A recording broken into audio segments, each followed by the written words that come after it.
Hey everybody, I am coming to you from my house. I just thought that I would start a story time with Erin since I still have all my library books. So this book is called Inky the Octopus, and it is written by Erin Gendelsberger.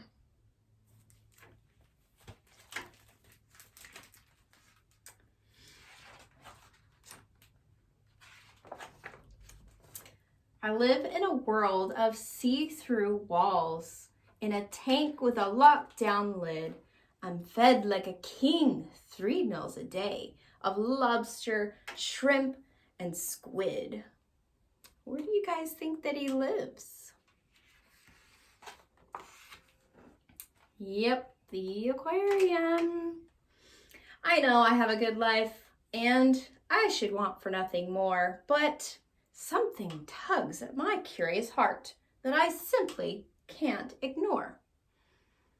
What do you guys think that is?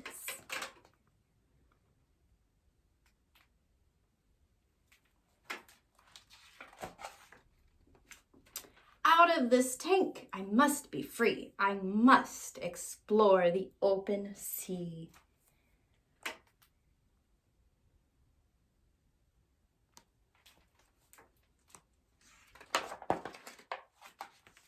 I've always liked 8-arm charades and seaweed hide and seek. I've had fun playing gravel hockey and tentacle tag each week. But I long to see a brand new world of plants and rocks and fish. Discovering things I've never known has become my only wish. Out of this tank, I must break free. I hear the ocean calling me.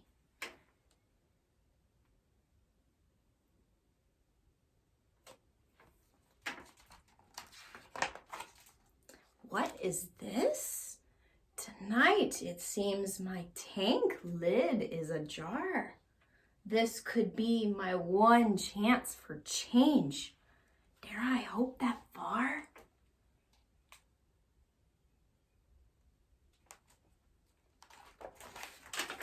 I tell my tank mate, Blotchy, we should bid our tank adieu. I tell him we'll be happier exploring somewhere new. Blotchy says he'd rather stay within his comfy home. He doesn't feel the pull to see the far and great unknown.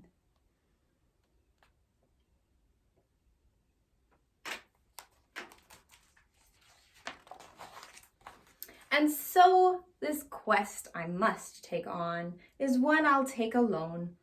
I'll be a solo traveler when I set off to roam. Out of this tank I must be free. My heart flies to the open sea.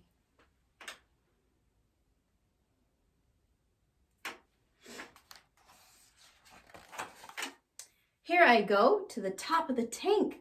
I slide one arm outside. The air in the room feels dry and cool. The space feels free and wide. I lift through arms 2, 3, and 4. Next, 5, 6, 7, 8. My head is last, and then I'm sliding down the tank's glass plate.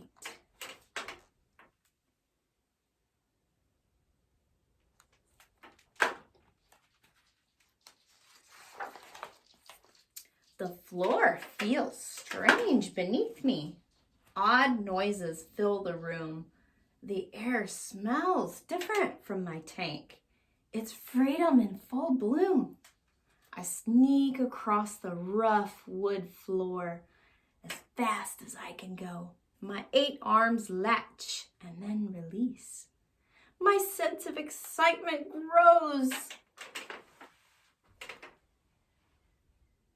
Can you guys see all the other fish and their faces? What are they thinking right now?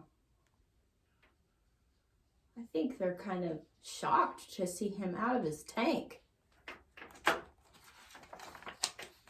But can I leave my life, my friends, and all I've ever known My hearts say yes. Today's the day to strike out on my own.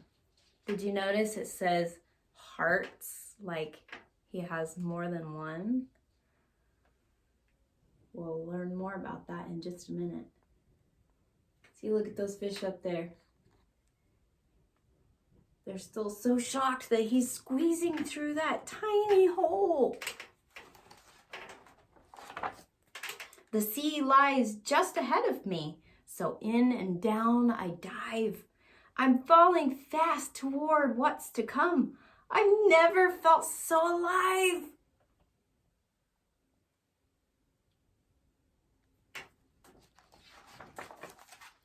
I plunge, I swim, I breathe, I whirl, I float, I spin, I glide. I'll follow my heart's wherever it leads. I'll travel far and wide. Look how happy he looks.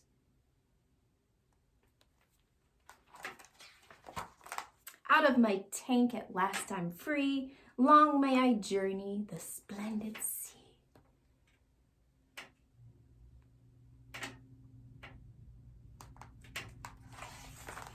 The end. Kind of, actually. Here is the real story of Inky. This is actually a true story, and I'm going to read it to you guys. Okay. Inky's Escape. The triumphant true story. The book you've just read is based on the real-life story of Inky the Octopus, who escaped from the National Aquarium of New Zealand in 2016. After Inky was found injured in a crayfish pot, he was taken to the aquarium for recovery, where he lived for 2 years with a tank mate named Blotchy.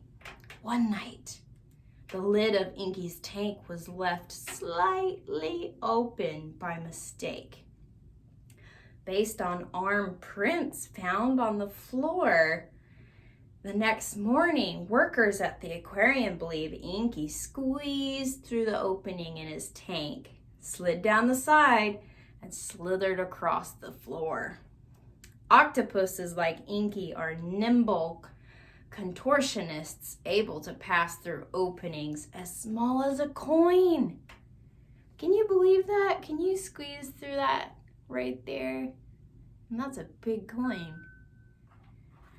The only explanation for Inky's escape is that once free of his tank, he squeezed through an even smaller opening, a drain hole only 6 inches wide, and miraculously made it out to sea.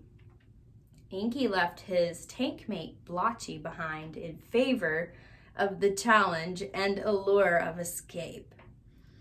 He didn't even leave us a message, the aquarium manager said. Escape artists and marine biologists alike hope this Houdini of the sea is now happily swimming across the open ocean. And here's a picture of him. There's Inky.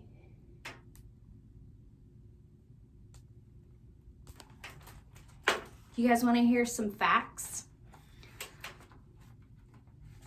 There's lots of octopuses that have actually escaped. Here's one right here. This one's actually kind of silly. Okay.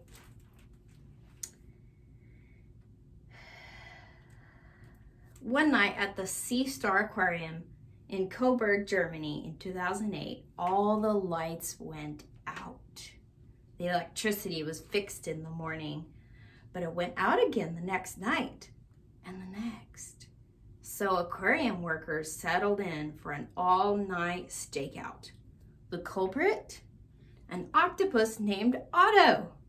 The workers had trained Otto to squirt water at visitors.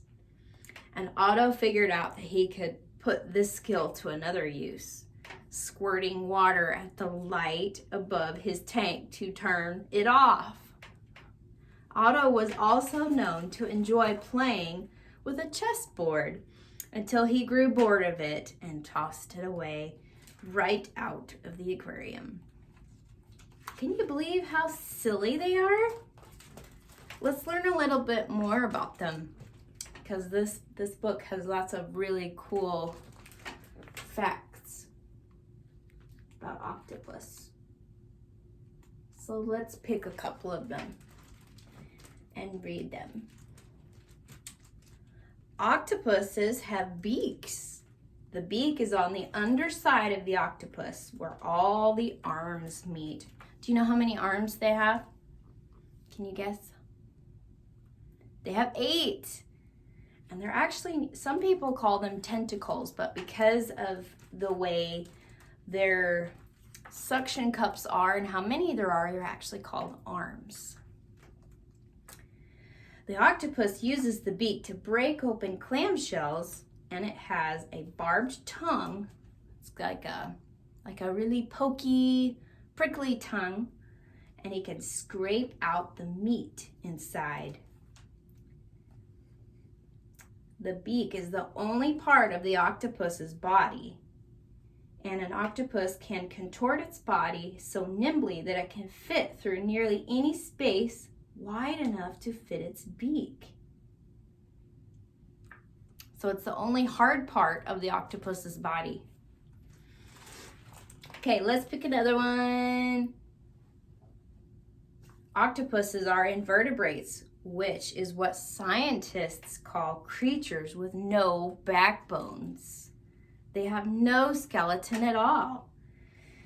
This is part of what makes octopuses such great natural escape artists. Here's another really cool fact. An octopus's sense of touch is so powerful that the suckers on its arms allow it to taste whatever it's touching. Imagine being able to touch whatever you want and taste it. Wouldn't that be interesting? That's pretty cool. Okay, last fact. 3 hearts and 9 brains are better than 1. Swimming with 8 arms is exhausting. That's why octopuses have 3 hearts for extra help. 2 to pump blood to the gills so they can breathe, and a 3rd to keep blood moving throughout the rest of the body. An octopus also has 1 central brain, but 2/3 of its neurons are found in its arms rather than its head. Isn't that interesting? So their arms are also like their brain. That's why some scientists say octopus's arms have minds of their own. An octopus is able to multitask like a champ, able to open a shellfish with 1 arm while using the other to explore or another to taste food. That is really cool. I really enjoyed reading this book with you guys today, and I sure have missed seeing you guys in my classroom. I hope that you have found lots of fun things to do, and I would love to hear from you. You're welcome to email me pictures or videos, or if you have a question for me, you can definitely reach out. I am always here, and I have some other fun story time videos to send you because I have lots of books. And next week, we're gonna start working on some Easter crafts. So be looking for emails from me. We're gonna do some crafts together. See you guys later. Bye.